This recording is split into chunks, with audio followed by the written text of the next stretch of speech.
Hello, YouTube viewer. This is Mike Daly again with the Cut the Crap channel. And today I want to talk about how socialism is actually in the Bible. I'm going to talk specifically how a lot of socialist principles were actually in ancient Israel's law or Torah. And now, a lot of, or a common refrain among, say, like conservative or Republicans is, okay, well, that socialism is bad. It's because part of it's the enforced nature of the thing. It's like, oh, it's stealing from me because I've worked hard, and it's giving it to somebody else who's lazy and poor. And that, they'll say, oh, well, charity's fine. Charity should provide, like for these needs, but, it shouldn't be this mandated, forced type thing by the government. And a lot of these same people would probably claim to be religious and to follow Christ. And what's interesting is how, these laws in ancient Israel, I'm going to read a number of them here. These were not suggestions. These were commands that you had to do, and if you didn't do them, you would get basically in trouble with God. And a lot of the times when ancient Israel did get in trouble with God and found themselves getting judged and going through all kinds of stuff, a lot of it was because of how they disregarded these laws and ended up like mistreating the poor among them. So let's go through this. Okay, the first scripture, Deuteronomy 14:28-29. At the end of every 3 years, you shall bring out all the tithe of your produce in the same year and lay it up within your towns. And the Levite, because he has no portion or inheritance with you, and the sojourner, the fatherless, and the widow, who are within your towns, shall come and eat and be filled, that the Lord your God may bless you in all the work of your hands that you do. Okay, so there it's saying that, so the Israelites were required to give up a tenth of the produce, from their harvest. I mean, it was an agricultural society, so a lot of wealth was largely measured by food that was grown, or by livestock, and so it was a requirement that I guess if you weren't poor yourself and you were doing all right, that you had to give up like a tenth of your produce so that it could be distributed to the poor and the needy, as well as the Levite class, which was, basically kind of the religious priesthood of ancient Israel for their support, since unlike the regular Israelites, they did not actually own any of their own land and could not grow crops unless were dependent upon the other Israelites to support them. Okay, next scripture. Leviticus 25:35-38. If your brother becomes poor and cannot maintain himself with you, you shall support him as though he were a stranger and a sojourner, and he shall live with you. Take no interest from him or profit, but fear your God, that your brother may live beside you. You shall not lend him your money at interest, nor give him your food for profit. I am the Lord your God, who brought you out of the land of Egypt to give you the land of Canaan and to be your God. So this is interesting. This scripture would essentially say outlaw homelessness in ancient Israel, that if somebody somehow ended up homeless, basically, according to this law, you were required to take them in and to feed them, to provide for their needs. And it's also notable, you could not profit in any way off of this, which is interesting when say we look at, say, like payday lenders and that sort of thing that, are largely to set up to profit off of people's poverty and financial distress. So apparently the Lord would not really care for those industries. I guess also for, say, like banks charging these large overdraft fees on people that already don't have any money. That doesn't seem very biblical as well. Okay, next scripture. Okay, and a little background first. This scripture is referring to slavery within Israel, that it was possible in ancient Israel that you could own a fellow Hebrew as a slave. The person could sell himself if he just wound up, completely destitute. However, this was not a permanent thing. He would basically be a slave for 7 years, and at the end of the 7 years, you were required to release him. So, okay, Deuteronomy 15:9-11. Take care lest there be an unworthy thought in your heart, and you say, the 7th year, the year of release is near, and your eye look grudgingly on your poor brother, and you give him nothing, and he cry to the Lord against you, and you be guilty of sin. You shall give to him freely, and your heart shall not be grudging when you give to him, because for this the Lord your God will bless you in all your work and in all that you undertake. For there will never cease to be poor in the land. Therefore I command you, you shall open wide your hand to your brother, to the needy and to the poor in your land. One thing this makes me think of is, say, we don't have slavery now in modern times, thank God, but at least not in an obvious way. But say like someone that's been working for a major corporation all their lives, it's maybe built up a pension, but then as they get close to retirement, somehow they get laid off and lose their pension, lose their retirement. The company goes bankrupt or whatever, while still paying their executives handsomely. Because what this is talking about. Okay, it's time. This guy, his time is up, and it's specifically saying, no, you want to bless this person as they go out and give to them. Don't be stingy and trying to hold back from them what they deserve for how their labor. Okay, next scripture. Oh, this one's good. Deuteronomy 23:24-25. If you go into your neighbor's vineyard, you may eat your fill of grapes, as many as you wish, but you shall not put any in your bag. If you go into your neighbor's standing grain, you may pluck the ears with your hand, but you shall not put a sickle to your neighbor's standing grain. Now, this is really interesting, because I guess these type of acts in our modern society would be considered stealing. Like, say, if you went into a grocery store and, you just started, like, eating the food while you were in the grocery store because you were really hungry, but you didn't have the money to pay for it, you would probably get arrested for shoplifting and go to jail.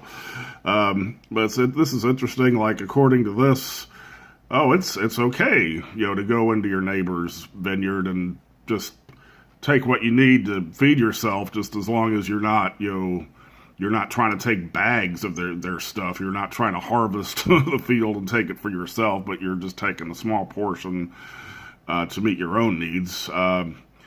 Lord is basically saying, so that you have to let the people do that. And it makes me, say, in Congress, there's this Republican faction called the Freedom Caucus, and I think they would definitely be on the side of, in the name of freedom, these property owners, they need to be free to keep all of their grapes and all of their grain. So, to protect their freedom, no, we can't have any poor people going in there to take any of their grapes or grain. That infringes upon their freedom.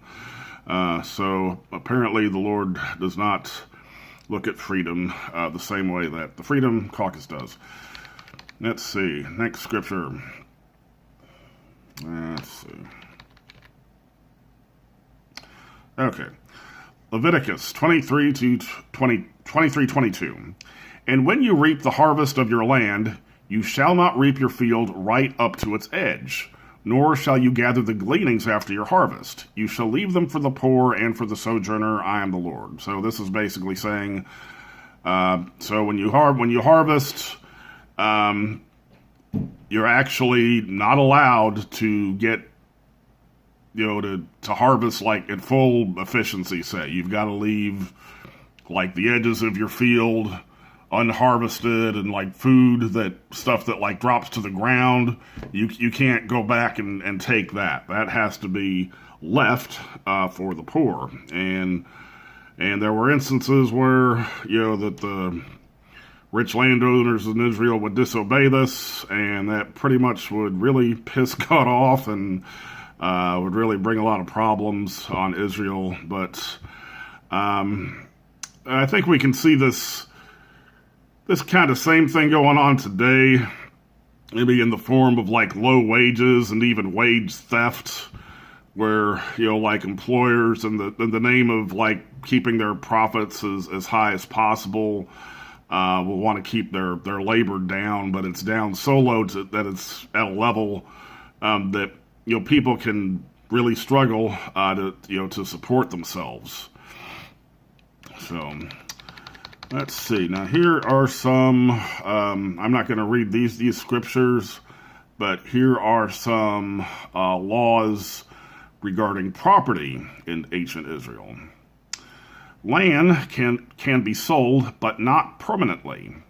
You shall grant a redemption for all the land in your possession, meaning the original owner has the right to buy back land that he sold. So, that means so if somebody was struggling and had to sell their land, once they got back on their feet, they could buy their land back. You could not stop them from buying their land back.